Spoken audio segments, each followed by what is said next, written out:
Ngaha turaje Nyagasani kwitabira ingoma y'urukundo ku izina ry'Imana Data na Mwana na Roho Mutagatifu, amen. Amahoro bana b'Imana, ni muhumure, Imana iradukunda. Yatwandikiye ibaruwa y'urukundo kuri uyu wa gatatu w'icyumweru cya 13 mu byumweru bisanzwe, tariki 5 Nyakanga 2023.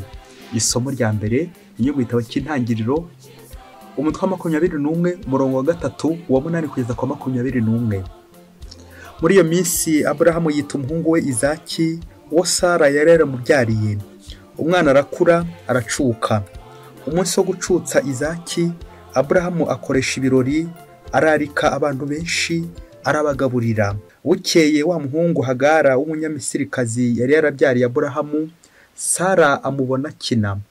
Niko kubwira Aburahamu ati, menesha uriya muja n'umwana we, kuko umwana w'uriya muja atagomba kuzagabana umurage n'umwana wanjye Izaki. Ibyo birakaza Aburahamu cyane kuko yari umuhungu we. Ariko Imana iramubwira iti, ibyo umuhungu wawe n'umuja wawe ntibigutera umutima mubi.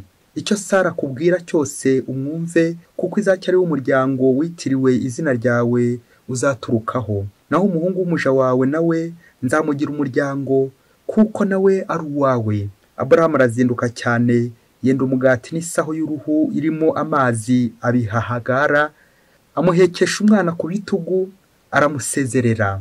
Aragenda ajya kuzerera mu butayu bwa Berisheba. Amazi aza gushira muri ya saho y'uruhu, umwana amuta mu gihuru. Aragenda ajya kwicara ahitaruye kintera yaho umuheto wageza. Ubwo yaribwiraga ati, noye kureba aho umwana wanjye apfa. Yicara hitegeye, atera hejuru ararira. Imana yumva ijwi ry'umwana, maze marayika w'Imana ahamagara Hagara mu ijuru ati, Hagara, niki? Wigira ubwoba kuko Imana yumvise ijwi ry'umwana wawe ahari. Wigira ubwoba kuko Imana yumvise ijwi ry'umwana ahari. Haguruka, haguruka, ujyana umwana umufashe ukuboko, kuko nzamugira umuryango mugari. Imana imuhumura amaso, abona iriba, aragenda avoma amazi yuzuza isaho, aramiza umwana. Nuko Imana ibana n'uwo muhungu, arakura, atura mu butayu, aba umurashi. Atura mu butayu bwa Parani, nyina amushyingira umukobwa wo mu gihugu cya Misiri. Iryo ni ijambo ry'Imana. Zaburi ya 34. Umunyabyago yaratabaje, Uhoraho aramwumva. Umunyabyago yaratabaje, Uhoraho aramwumva, maze amuzahura amagorwa ye yose. Umumarayika w'Uhoraho aca ingando hafi y'abamutinya akabagoboka. Nimutinya Uhoraho mwebwe abo yitoreye, kuko abamutinya ntacyo babura. Abakire bageza aho bakena bagasonza, n'abashakashaka Uhoraho ntacyo babura. Bana, nimuze mutege amatwi, mureke mbigisha uko mutinya Uhoraho. Ari hehe umuntu ukunda ubugingo, akifuza guhirwa mu buzima bwe bwose? Umunyabyago yaratabaje, Uhoraho aramwumva. Nyagasani Yesu nabane namwe. Amagambo mu Ivanjili ntagatifu ko yanditswe na Matayo, umutwe wa 8 umurongo 28 kugeza ku 34. Muri icyo gihe Yesu amaze gufata ku nkombe yo hakurya mu gihugu cy'Abanyagadara, abagabo babiri bahanzweho na roho mbi baturuka mu irimbi baza bamusanga. Bari ibintu by'ibinyamaswa, ntihagire utinyuka kunyura iyo nzira. Nuko barasakuza bati, uradushakaho iki mwana w'Imana? Wazanywe no gutudurumbanya igihe kitaragera? Hirya yaho rero hakaba umukumbi w'ingurube zarishaga. Roho mbi niko kwinginga Yesu ziti, niba utwirukanye, twohereze muri uriya mukumbi w'ingurube. Arazibwira ati, nimuzijyemo. Nuko ziva muri abantu zijya muri za ngurube, maze uwo mukumbi wose honkoka mu manga n'umuriri mwinshi, wiroha mu nyanja, urarohama. Abashumba barahunga basubira mu mujyi, bavuga ibyabaye byose n'ibyerekeye abahanzweho. Nuko abatuye umujyi bose basanga Yesu, ngo bamubone, baramwinginga ngo abavire mu gihugu. Iyo ni Ivanjili ntagatifu. Ngo bamubone, baramwinginga ngo abavire mu gihugu. Amen. Nguko kwirukana Yesu Kristo. Ngo umunsi umwe hirya kure cyane muri Afurika, ngo abategetsi bakomeye ngo bagiye mu nama. Ngo hari ikibazo cyari kiri hafi aho ngaho mu karere kabo, cy'abakobwa batwara inda bakabyarira iwabo, ariko bwinshi cyane, bigatuma nyine umutekano uba muke muri ako karere. Nuko rero baza gufata ibyemezo bikakaye ko bagiye kugira ngo bumvishe aba bakobwa ndetse n'abandi bose bari inyuma kutazasubira, ngo ikidasubirwa ngo ni inda y'indaro. Nuko rero ngo bagiye kubumvisha. baza gufata imyanzuro igira iti ko bagiye kureba abana bose bavutse kuri ubwo buryo nyine butemewe, ku buryo budasanzwe, kugira ngo bose koko babakureho. Nuko rero icyo cyemezo baragifata muri ako karere ko abana bose bavutse ku buryo budasanzwe bene ubwo bagiye kubakuraho, kugira ngo bategurire ejo hazaza. Byibuze bariya bari inyuma bagira ubwoba, woye kongera kuko gukomeza bagenda babyarira iwabo.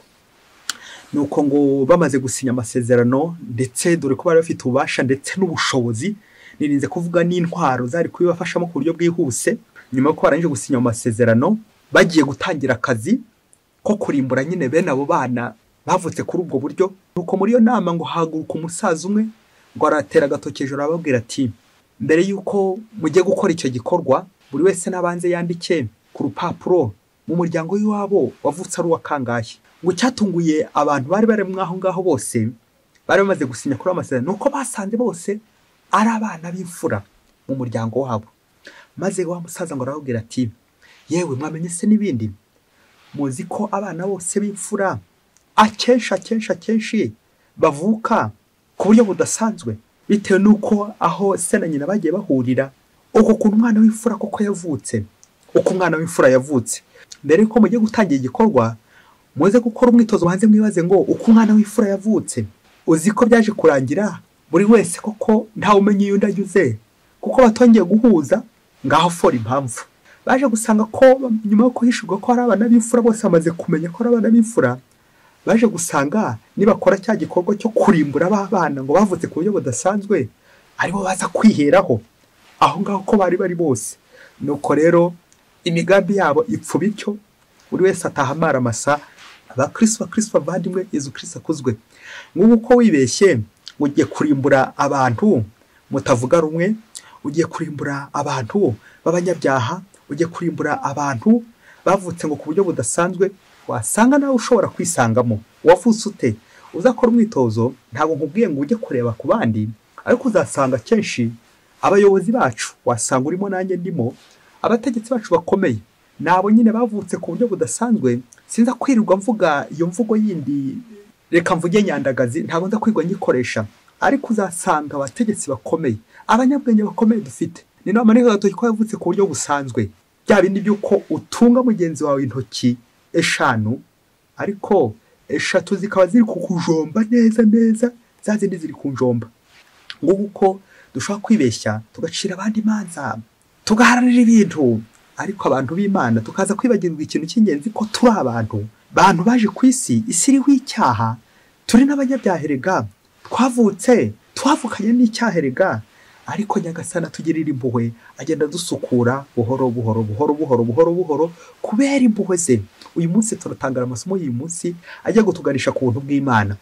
Nze kureba uburyo nyankunda ibintu mpanga abantu, uburyo ibyo byose bishobora kumbuza ubuntu bw'Imana. Iyo ndi kugambana mugenzi wanjye, iyo ngiye kwica mugenzi wanjye, iyo ngiye kwirukana mugenzi wanjye, mba nshatse gukunda ibintu, nuko rero nkanga mugenzi wanjye, ubundi koko n'ubuntu bw'Imana bukanshiraho.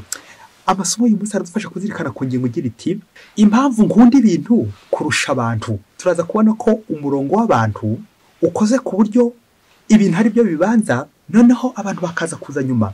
Nyamara kuri Yesu ntabwo ariko bimeze. Yesu we, umuntu umwe afite agaciro cyangwa aruta ibintu 1000. Umuntu umwe kwa Yesu aruta ibintu 1000. Naho abantu benshi ducuri ku murongo wa Yesu Kristo, twego tukikundira ibintu 1000 bikaruta umuntu umwe. Nawe rero uze kureba niba umurongo koko ari ukurikiza wa Yesu Kristo cyangwa niba ukurikiza w'abantu b'isi. Impamvu nkunda ibintu kurusha umuntu. Twumvise mu isomo rya mbere Sara na Aburahamu uburyo bamaze kubyara Izaki. Hari n'undi mwana Isimayeli, aho Aburahamu yabyaranye na Hagara, umunyamisirikazi. Twumvise uburyo hatangiye kuvuka intambara n'amakimbirane, ariko byose bishingiye ku bintu. Iyi ntambara iri kwa Sara ishingiye ku bintu, twumva ukuntu babivuze. Nuko Sara ngo abonye Isimayeli ari gukina yishimye, abwira Aburahamu ati, menesha uriya muja n'umwana we, kuko umwana w'uriya muja atagomba kuzagabana umurage n'umwana wanjye Izaki. Babyeyi, mwumvise iki kibazo kivutse muri umuryango cy'ibintu. Ibintu Sara koko atangiye kujya murumba w'ibintu, ariko turaza kumva Imana ntabwo ari kwibona ibintu. Imana buri muntu imuha agaciro kandi igatanga igisubizo kuri buri wese bihuye n'ahari, bihuye n'ibihe yagezemo. Buri wese Imana igakora ku buryo koko imusigasira ku ruhande rwe. Dore igisubizo cyiza Imana itanze kandi kiza gushyigikira agaciro k'umuntu. Nuko Imana iti, iby'umuhungu wawe n'umuja wawe ntibigutere umutima mubi. Izaki niwitiriwe umuryango nibyo koko, naho umuhungu w'umuja wawe nzamugira umuryango, kuko nawe ari umwana wawe. Amen, amen, amen. Icyo gisubizo cyiza cyane.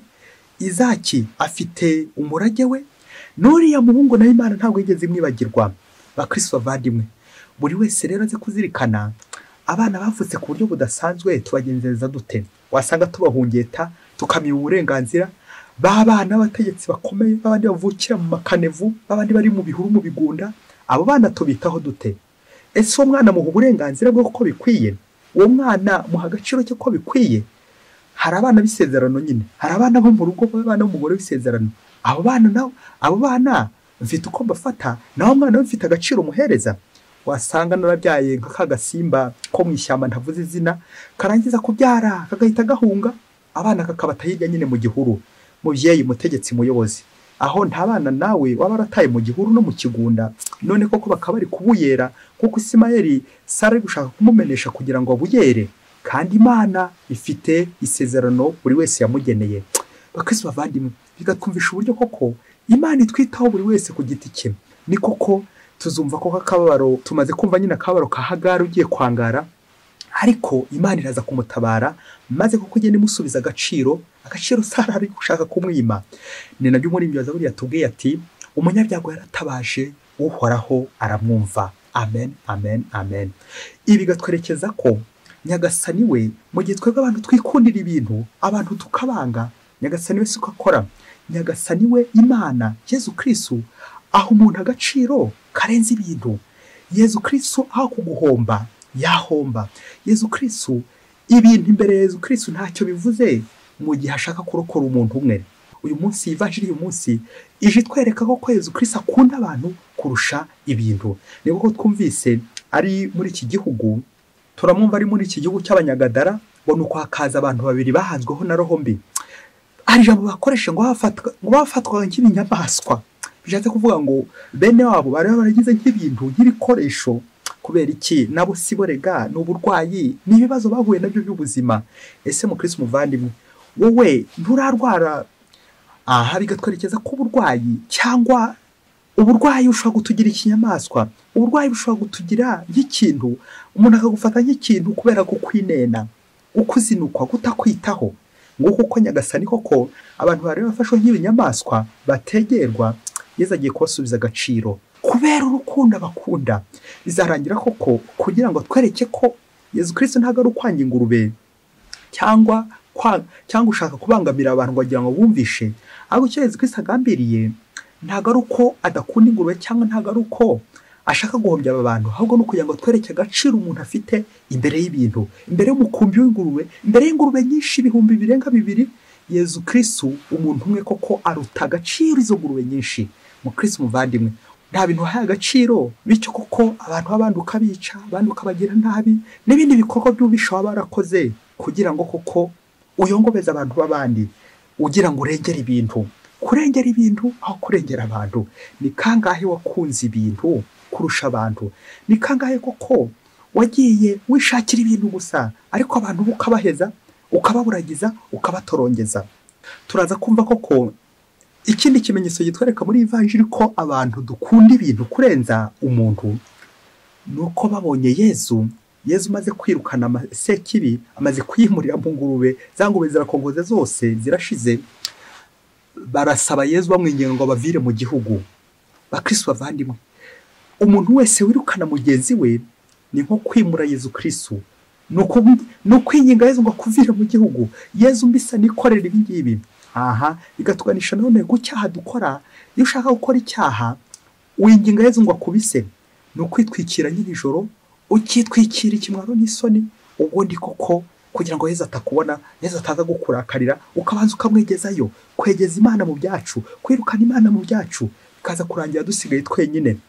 Ugasigara wenyine uri kuyobora ibintu biri gukuyobora, ugasigara wenyine koko ari ibintu mubana utakibana n'abantu, aho noneho niho uzahinduka inyamaswa neza neza. Kubera iki? Ntukibana n'abantu, wabaye inyamaswa, wabaye kavimviri, kuko nyine nta muntu mugishobokana, wabaye w'ishyamba, wirukanye Yezu, wirukanye abantu, none se usigariye kuki? N'ubuntu bw'Imana warabwirukanye. Aha, nguko gukunda ibintu kurusha abantu bituma koko twirukana ubuntu bw'Imana muri twe.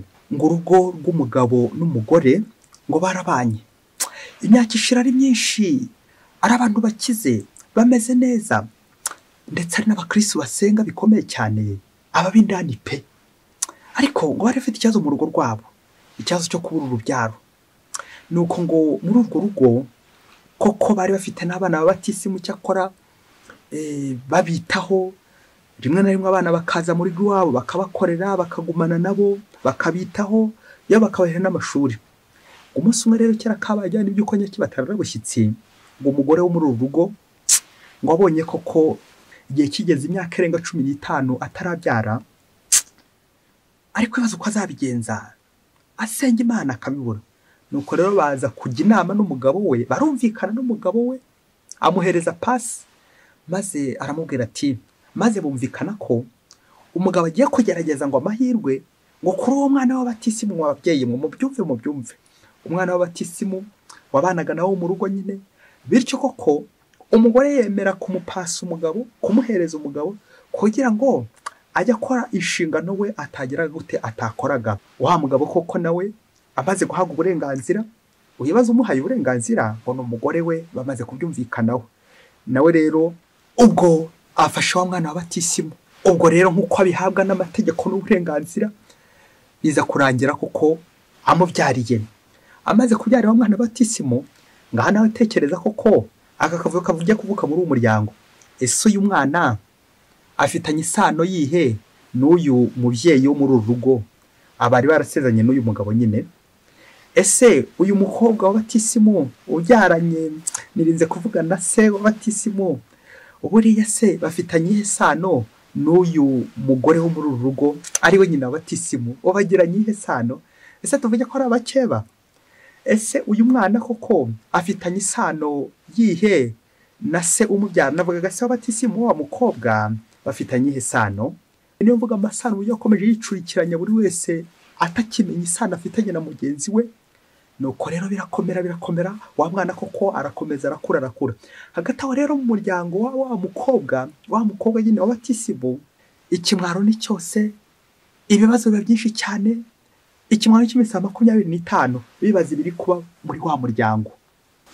Nuko igihe kiza kugera, wa mukobwa nyine na wa mwana we babanye, niba ari na nyina, niba akiri nyina w'abatisimu, niba ari nyina bukwe we, niba ari mukeba we, bagiye se ngo ntibyaje kurangira wa mugore koko wo muri rwa rugo atagira ko navutse ikibazo kiremereye cyane. Umugabo ngo atakimwitaho, umugabo atakimwikoza, umugabo batakibanye neza uko byari bisanzwe, akavuye kaba kose kuko barangana bikomeye cyane. Wa mugore abonye ko atagikunzwe koko muri rwa rugo rwe, yifuza ibintu byose byatuma aca agasuzuguro n'agahimano, maze koko akora nka kurya Sara yabigenje kwa Hagara, ashaka kumenesha n'umuhungu we. Baragenda kugira ngo uko bamuvire mu nzu. Ibyarangiye wa mugabo se amujyanye hirya kure cyane mu gihuru ngo ajye kugumayo nyine, maze he nyirabuja nako ahe umubyeyi w'abatisimu amahoro, kuko batongera kumvikana. Nuko none cyakurikiyeho ndacyakomeje inkuru. Wa mugabo nanone aho kwita kuri wa mugore akabona kuko n'ubundi ikibazo kuntu agikemwe atari byo, bamaze kuva mu rugo, n'ubundi akabona n'ubundi umugabo ntakimwitaho, akajya abona umutungo wabo wose ntabwo uri gutembera, uri kugenda ugabanuka. Kubera iki? Umugabo nyine yafataga ku mutungo wari afite akawujyana kujya gutungisha nyine wa mwana na wa mugore na ko wa mwana w'abatisimu hirya, wa muzukuru w'abatisimu. Nuko bakabana hirya nyine, bya bintu birashira, bigenda bishira. Wa mugore cya kibazo cyo gushaka guca agasuzuguro, ahimba ubundi buryo bwo kugira ngo ace agasuzuguro, maze koko afata icyemezo nanjye kuvuga cy'ububisha, kugira ngo koko agasuzuguro umugabo amushyiraho arebe ukuntu agaca. Kuko urumva umwana ataravuka bari babanye neza koko, nubwo bari bafite icyo kibazo cy'urubyaro, ariko barubahanaga, umugabo akamukunda, bakumvikana. None rero umwana aziye, umwana rero abaye nyirabayazana. Nuko wa mugore asigara ashakisha uburyo azatumiza wa mwana ubundi akamwohereza ku basokuruza. Irinze kuvuga kumwica hato tutaza kugira ubwoba. Na n'ubu wa mwana wa mugore yamutumye ngo azaze mu rugo, ariko nta wundi mugambi amufitiye wo kugira ngo kuko azamuburizemo amwice, bityo umubano we n'umugabo ukomeze ugende neza, kuko igitera kubana nabi n'umugabo ari uwo mwana nyine waje hagati yabo. Ikirutare nuko umwana yava mu nzira, ubundi umubano ugakomeza nk'uko bisanzwe. Yewe na n'ubu uyu mugore aracyashakisha uburyo bwose uyu mwana yazamuzana mu rugo, ngo ugiye kumufasha, ngo ugiye kumutabara, ubundi agahita amutaba bigahwaniramo. Bakristo bavandimwe, Yesu Kristo akuzwe. Nguko uko twitezamo akavuyo igihe cyose twashatse gukunda ibintu kurenza abantu. Ibintu ntago ari gusa amafaranga, ntago ari imitungo gusa, ahubwo ibintu bishobora no kuza mu cyubahiro. Atandushije icyubahiro we, nta kinkunda we, nta kinyitaho we. Kugira ngo uce agahigo n'agahimano, reka ndebe uriya muntu uri gushaka kwitambika hagati yacu, ubundi ngire nte muburizemo, abure burundu, azimire burundu, ave mu maso, ubundi nibereho neza. Bakristo bavandimwe, uko abenshi dushaka kuburizamo bagenzi bacu, tugashaka kubakura muri systeme, tugashaka kubirukana kugira ngo twebwe dukomeze tuyobore. Purenye ngashaka gukomeza kubaho mbanje kwica mugenzi wanjye, mbanje kuburizamo mugenzi wanjye, ngashaka gutunga mbanje koko gutunganya mugenzi wanjye, ngifuza kubaho neza mbanje koko kwirukana mugenzi wanjye. Nguko mwaba Kristo mwe uzasanga twese dutari miseke igoroye. Ninde wamarika agatoki hejuru akaba musaza wabwiye abategetsi bakomeye bari mu nama yo gushaka kuburiza mw'abana ngo bavutse ku buryo budasanzwe? Ninde wamanika agatoki ko atavutse ku buryo budasanzwe? Ushobora no kuba waravutse mu buryo bwiza ariko ukabaho mu buryo bubi, ukabaho nawe uri guhiga abandi. Bwa burere koko buruta ubuvuke. Icy'ingenzi mu Kristo muvandimwe ntabwo ari uko wavutse, ahubwo icy'ingenzi ni uko warezwe, ni uko wakuze, ndetse n'uko uzapfa, kuko umuntu apfa uko yabayeho.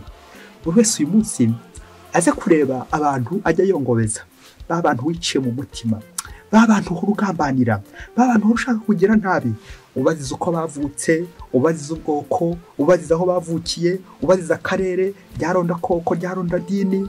Wa mwana ukamuziza ngo umurage, ukamuziza ibintu ati reka mwice kugira ngo nzagire nde nzazungura ibintu ari jyenyine.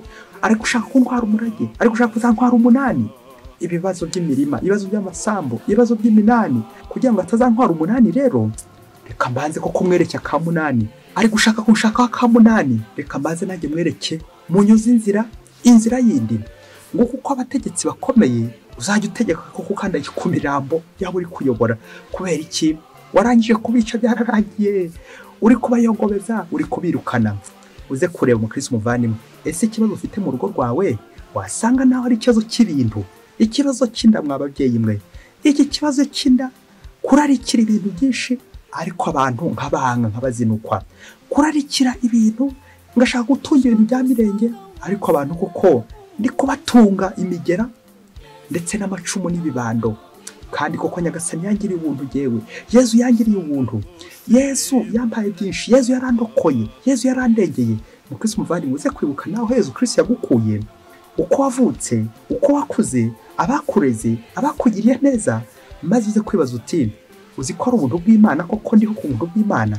Tekereza nawe iyo mama wawe akiza gukuramo inda yawe urugero, ngo kubera uburyo wavutse, ngo kubera ko utavutse nk'abandi bose, ni uko rero mama wawe akagira atya akagushinguza, akaba arakwemprimye, akaba gukuyemo, wari kuburi hehe kugeza ubu ngubu? Abantu bakomeye nuko baba baranje gukomereka. Burya ntabwo ushobora gukomera utarakomeretse, nta n'ubwo ushobora kubabarira utarabanje no kubabara. Nguko uko Nyagasani aduhamagaye umunsi natwe kwita ku bantu kurusha ibintu, guha agaciro umuntu kurusha ibintu, kuko Nyagasani we akunda umuntu umwe imbere y'ibintu igihumbi, imbere y'ibintu byinshi. Nyagasani aho kuguhomba yaguhombya, Nyagasani aho kuguhomba yakwemera agahomba, kuko Nyagasani agukunda. Buri wese afite ukuntu amukunda, buri wese afite agaciro amuhereza, buri wese afite ibyiza yamugeneye. Muvandimwe, ushaka kubuza mugenzi wawe amahirwe yo kubaho, ushaka kumuvutsa amahirwe yo kubaho, kuko nawe Nyagasani n'umwihariko wa Nyagasani buri wese wavutse ku buryo wumva bukuje na bukubangamiye, mwihorere nyagasani afite icyamuteganyije kandi cyiza kandi kizakugira akamaro. Twese tuze gukora umwitozo. Abana bandagaye bari hirya no hino, abana bavutse kuri ubwo buryo, reka mvuge ngo budasobanutse da. Ese koko wakamenye ko abenshi nibo bayoboye igihugu, yirinda kuvuga kiliziya, abenshi nibo koko baturangaje imbere, abenshi nibo badufasha, abenshi nibo abanyabwenge dufite, benshi bakomeye cyane. Nta kindi nawe ntacyo bikesha usibye ubuntu bw'Imana. Erega turiho twese atari ku bwacu, ahubwo ku mpuhwe z'Imana, ku buntu bw'Imana. Mwese bifurije amahoro, Imana ibagirire neza buri munsi. Imana ibahe umugisha. Imana Data na Mwana na Roho Mutagatifu. Amen. Padiri Masumbuko Ladislas wa Diyosezi ya Cyangugu. Yesu mwana w'Imana.